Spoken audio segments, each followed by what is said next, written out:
Article 32 of the Indian Constitution talks about certain constitutional remedies. రాజ్యాంగం ద్వారా వచ్చే remedies, certain constitution remedies అంటే ఏంటి? సొల్యూషన్స్. రాజ్యాంగం ద్వారా వచ్చే కొన్ని సొల్యూషన్స్ అన్నమాట. ఆర్టికల్ 32ని డాక్టర్ బిఆర్ అంబేద్కర్ గారు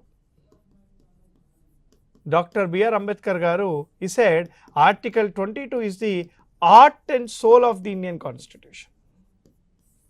It is the heart and soul of the Indian Constitution గా చెప్పారు. చాలా ఇంపార్టెన్స్ అన్నమాట.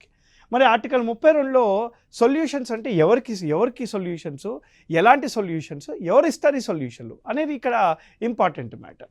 ఇక్కడ ఈ సొల్యూషన్ ఎవరికి ఇస్తారంటే అగ్రీడ్ పర్సన్స్, అంటే ఎవరివైతే ప్రాథమిక హక్కులు పోయాయో వాళ్ళకి ఇస్తారు. అంటే ఎవరి ఫండమెంటల్ రైట్స్ అయితే ప్రభుత్వం లాగేసిందో వాళ్ళకి సుప్రీంకోర్టు ఒక జడ్జిమెంట్ ద్వారా రాజ్యాంగం ద్వారా రికగ్నైజ్ చేసే సొల్యూషన్స్ ఇస్తారు.